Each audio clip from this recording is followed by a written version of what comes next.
300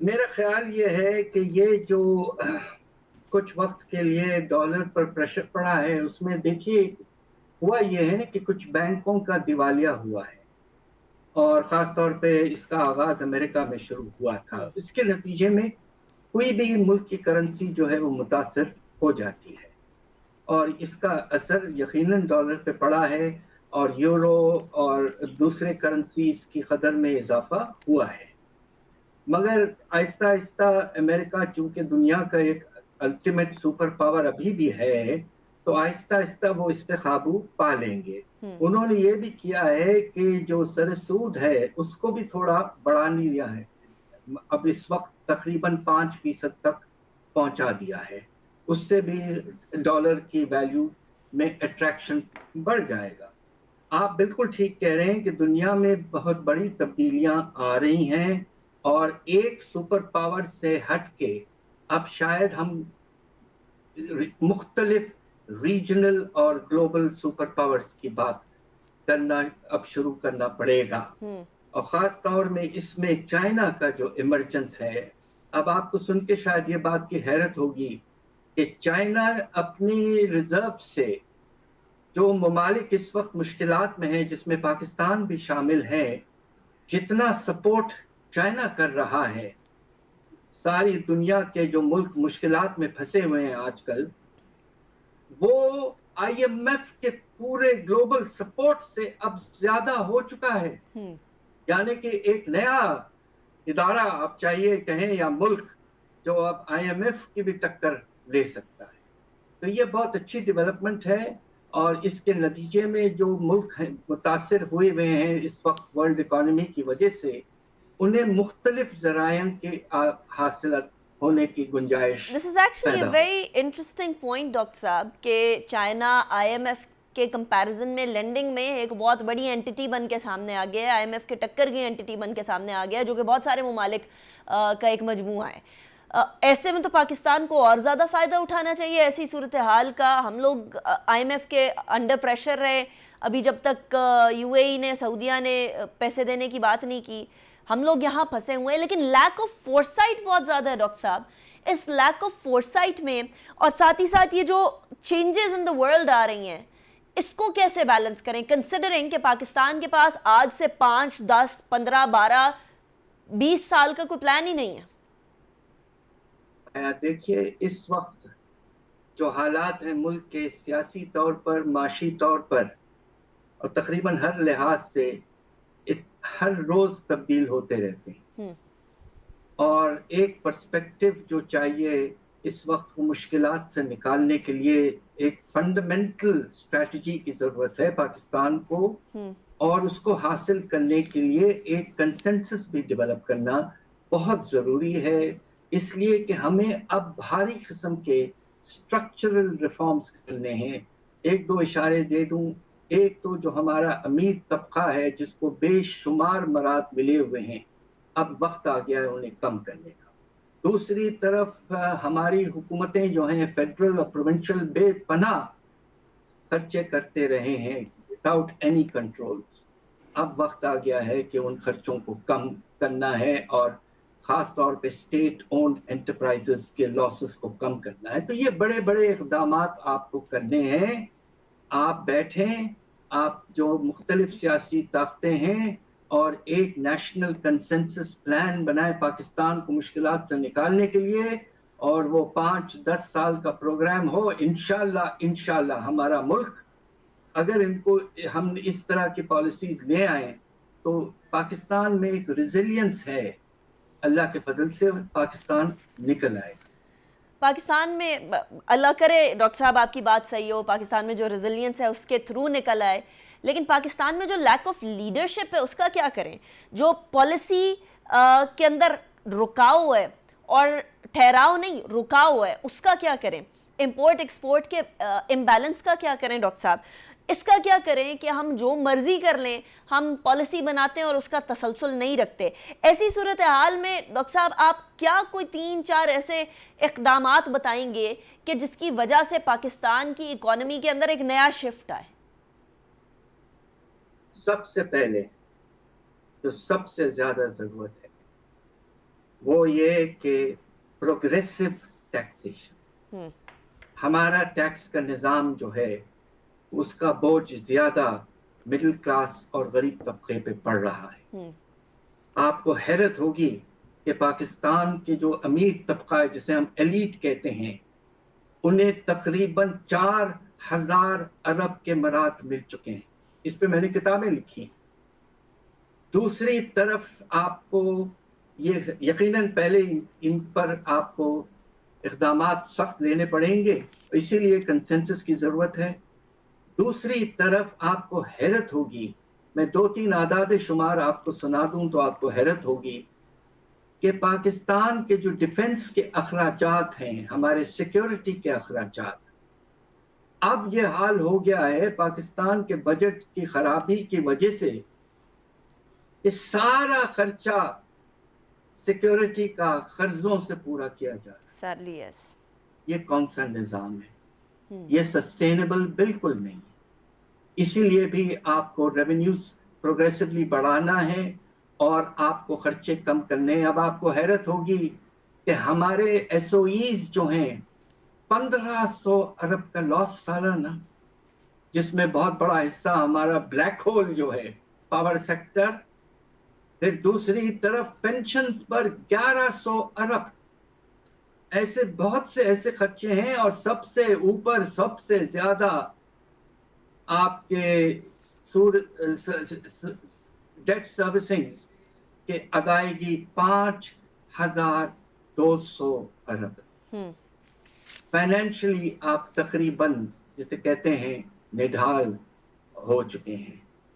اب وقت آ گیا ہے خدا کے لیے بڑے اقدامات لیجئے اور آہستہ آہستہ کنسالیڈیشن کی طرف جانا بہت ضروری ہے. تو 2-3 اقدامات priority per. First, reducing the benefits to the rich.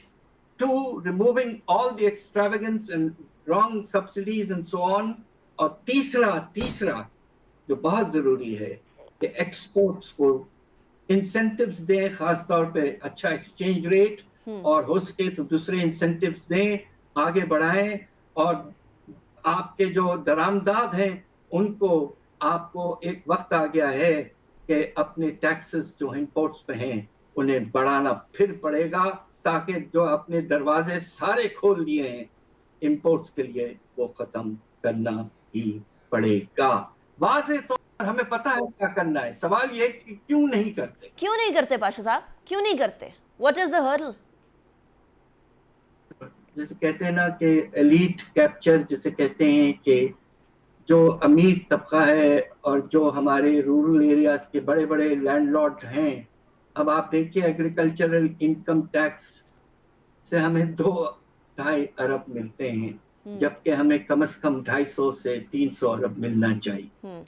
تو بات دراصل یہ ہے کہ پاکستان کا جو سیاسی نظام ہے اس کو کافی حد تک ایک بہت ہی امیر، سخت اور اپنے مراد کے لیے قائم ہے، اور وہ پالیسیز ڈٹرمن کرتا ہے. عوام کا رول نہ ہونے کے برابر. رائٹ ڈاکٹر صاحب، اسی point per and last question کہ اب بجٹ آنے والا ہے، پولیٹیکل انسرٹینٹی عروج پر ہے، اور یقیناً بجٹ تک بھی پولیٹیکل انسرٹینٹی ختم نہیں ہوگی. ایسے میں کیا ایسی چیزیں بجٹ میں ہونی چاہیے جو کہ at least economic stability to an extent لے کر آ سکے؟ دیکھیے، مجھے خطرہ یہ لگتا ہے کہ چونکہ بجٹ جو ہے جون کے آغاز میں پیش کیا جاتا ہے، اور اگر نارمل طریقے سے آپ دیکھیں تو الیکشنز کو اکتوبر میں ہونا ہے، تو جانے والی حکومت جو ہے اس وقت جو کوئلیشن گورنمنٹ ہے، یہ ٹیمپٹیشن یا یہ انکلینیشن ہوگا اس حکومت کو کہ فسکل کنسالیڈیشن کے بجائے آپ بے شمار ریلیف دے دیں بجٹ میں، تاکہ آپ ووٹس جیت سکیں. اور اس کے نتیجے میں خدا نخواستہ حالات اور خراب ہو سکتے ہیں. ہماری گزارش یہ ہے کہ آپ یہ سب جو ریفارم وغیرہ ہے اور ریلیف آپ اس وقت مناسب طریقے سے کریں